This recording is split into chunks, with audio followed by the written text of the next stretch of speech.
अमेठी उत्तर प्रदेश से श्री भूपेंद्र कुमार मिश्र जी, आपने प्रश्न पूछा है कि कृपया साईं के बारे में जानकारी दीजिए। तो साईं के बारे में जानकारी देने का हमसे अनुरोध आप कर रहे हैं, हमको आश्चर्य हो रहा है, क्योंकि साईं के बारे में जानकारी तो साईं के लोग दे सकते हैं। हम तो साईं के लोग नहीं हैं, हम तो भगवान के भक्त हैं। इसलिए हमसे साईं के बारे में जानकारी मांगना सही नहीं है। लेकिन अगर मांग रहे हैं तो हम ये समझ रहे हैं कि ये बात आप जानते हैं कि हम लोग साईं के भगवान होने की बात जो प्रचारित की जाती है उसको गलत ठहराते हैं। इसीलिए इस बारे में आप पूछना चाहते हैं, ऐसा समझ करके आपको थोड़ा सा बता रहे हैं। देखिए, साईं जो हैं एक व्यक्ति हैं और कहा जाता है कि वो कोई फकीर थे और महाराष्ट्र के शिरडी नाम के स्थान में रहे। वहीं पर कुछ उनके भक्त हुए और उन्हीं के बीच में से कोई महाड़कर नाम के व्यक्ति थे, के गोविंद रघुनाथ दाभोलकर, उनके द्वारा छापी गई ये पुस्तक साईं सच्चरित्र है। ये हमारे सामने, हमारे हाथ में आपको दिखाई दे रही होगी। और श्री साईं बाबा संस्थान विश्वस्त व्यवस्था शिरडी, जो साईं बाबा ट्रस्ट है, उसी ट्रस्ट के द्वारा छापी गई ये पुस्तक है। प्रामाणिक उन्हीं के द्वारा, हम लोगों ने नहीं छापा है।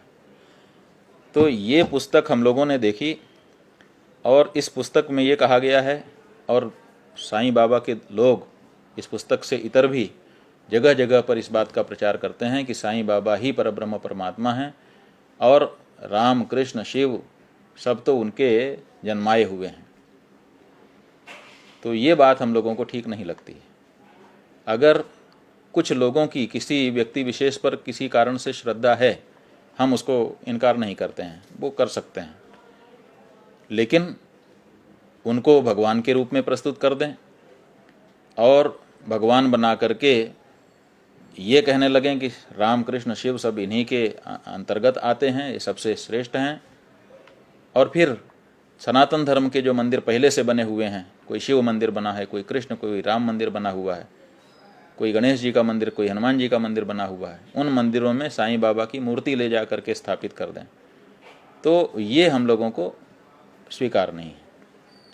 सनातन धर्मी ये मानते हैं कि हमारा जो स्थान है, अगर हमने हनुमान जी के लिए मंदिर बनाया है तो हनुमान जी उसमें रह रहे हैं, उनकी पूजा अर्चना वहाँ हो रही है। अगर आप साईं बाबा के भक्त हो, आप एक अलग साईं बाबा का मंदिर बना लो, कोई मना नहीं करेगा। लेकिन आप सनातन धर्म के मंदिरों में साईं बाबा की मूर्ति केवल ला करके और स्थापित कर देते हैं।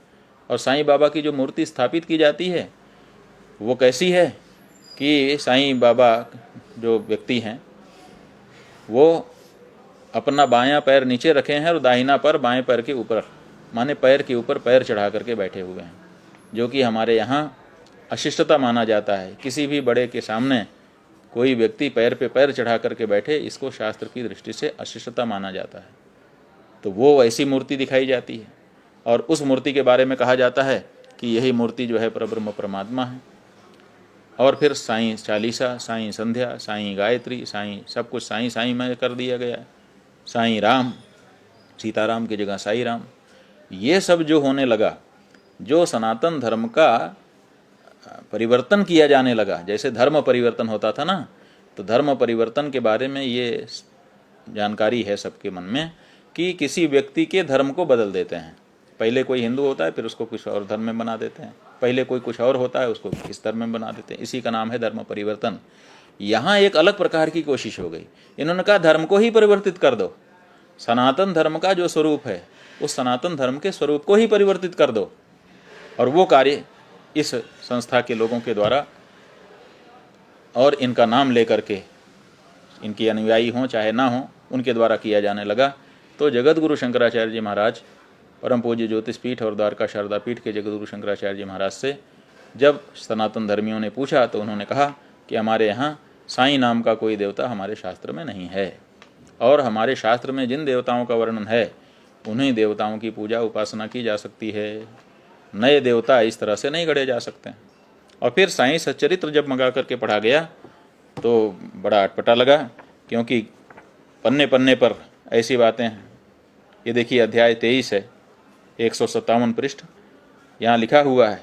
ये उन्हीं के भक्त के द्वारा लिखा गया ग्रंथ है और लिखा है कि मैं अनल हक हूँ। वे सदा यही कहते थे कि मैं तो यादे हक हूँ। अल्लाह मालिक सदा उनके होठों पर था। जिसके होठों पर सीता राम का, राधा कृष्ण का, शिव शिव शंभो शंभो का उच्चारण कभी नहीं आया, सदा होठों पर अल्लाह मालिक रहता था, वो हमारा देवता कैसे हो सकता है? अगर ये माने कि वो मुस्लिम थे लेकिन सबके साथ उनका व्यवहार था, हिंदू मुस्लिम सब के प्रति समान भावना थी, तो फिर अल्लाह मालिक क्यों कहते थे? उन्होंने तो राम अल्लाह नहीं कहा। अगर राम अल्लाह भी कहते तो विचार किया जाता।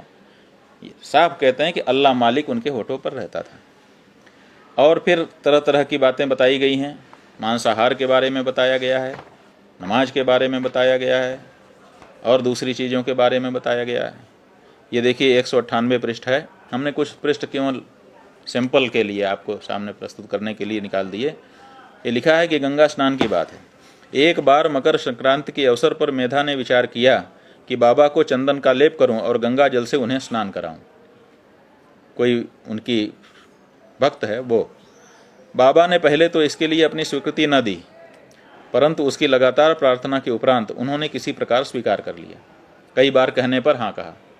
गोदावरी नदी का पवित्र जल लाने के लिए मेधा को 8 कोस, माने एक कोस 3 मील के बराबर होता है, 8 कोस का चक्कर लगाना पड़ा। 8 कोस वो महिला गई, वहाँ से उसने जल भरा, उसको लाद करके लेके आई। कितना परिश्रम उसने किया। वह जल लेकर लौट आया। ये महिला नहीं है, मेघा कोई इनका पुरुष भक्त है।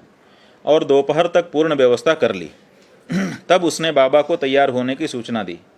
बाबा ने पुनः मेघा से अनुरोध किया, मुझे इस झंझट से दूर ही रहने दो, मैं तो एक फकीर हूँ, मुझे गंगा जल से क्या प्रयोजन।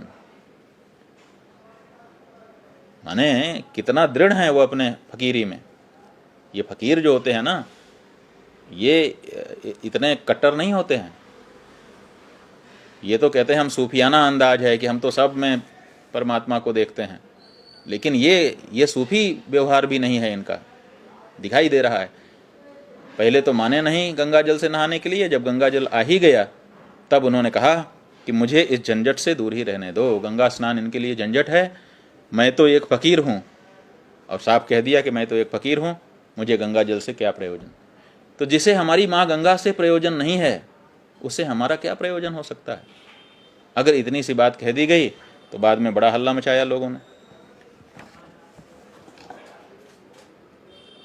तरह तरह की बातें उनके इसमें लिखी हुई है। ये लिखा हुआ है कि कभी कभी वे मीठे चावल बनाते और कभी मांस मिश्रित चावल पुलाव बनाते थे और उसी का प्रसाद बांटते थे, नैवेद्य वितरण। आप ये बताइए कि क्या मांसाहार का प्रसाद भगवान को भोग लगता है, और क्या उसको प्रसाद बांटा जाता है, और क्या उसको सब लोग लेते हैं? प्रसाद के नाम पर अगर आप कुछ बांटेंगे तो हम नहीं लेंगे तो भी हमको दोष लगता है, और ले लेंगे तब आप हमको भ्रष्ट कर देंगे। तो ये प्रसाद के नाम पर हम सनातनियों को भ्रष्ट करने की जो चाल चली गई है, वो कहीं ना कहीं इसके अंदर चली गई है। एक यहाँ पर प्रसंग है 271 पृष्ठ पर। ऐसे ही एक अन्य अवसर पर उन्होंने दादा से कहा कि देखो तो नमकीन पुलाव कैसा पका है। दादा ने यूं ही मुँह देखी कह दिया कि अच्छा है। तब वे कहने लगे कि तुमने ना अपनी आंखों से देखा और ना जिह्वा से स्वाद लिया, फिर तुमने यह कैसे कह दिया कि यह उत्तम बना है। थोड़ा ढक्कन हटाकर तो देखो। बाबा ने दादा की बाँह पकड़ी और बलपूर्वक बर्तन में डालकर बोले, थोड़ा सा इसमें से निकालो और अपना कट्टरपन छोड़कर चक्कर देखो। माने जो व्यक्ति मांस नहीं खा रहा है उसको भी मांस खाने के लिए विवश करने की कोशिश भी इनके द्वारा दिखाई दे रही है। ये जो बातें हैं इसके कारण से ये सनातन धर्मियों के बारे में जगत गुरु शंकराचार्य जी महाराज ने आगाह किया था कि ये हमारे देवता नहीं हैं, इसलिए सनातन धर्मियों को इनकी पूजा से दूर रहना चाहिए। बाकी कोई सनातन धर्मी नहीं है और वो किसी को मान रहा है, उसके लिए हम जिम्मेदार नहीं। लेकिन जो सनातन धर्मी है, जिसको अपने शास्त्रों में विश्वास है, जिसको अपने गुरु में विश्वास है, और जो उनकी बातों को मान करके तदनुसार जीवन यापन करता है, उन्हीं के लिए यहाँ से बातें कही जाती हैं। कुछ लोग नाराज़ हो जाते हैं कि इनके बारे में उनके बारे में क्यों कह दिया। तो भाई नहीं कहेंगे तो अपन जो हमारे अनुयायी हैं उनको हम रोकेंगे कैसे?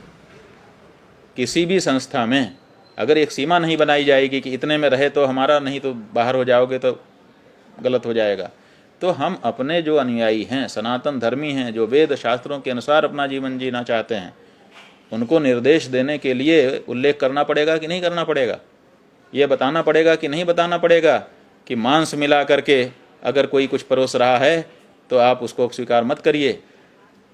रामचरितमानस में कथा आई हुई है कि राजा प्रताप भानु ने भंडारा किया और उसने भंडारे में पशुओं का और मनुष्य का भी मांस मिला करके पका दिया।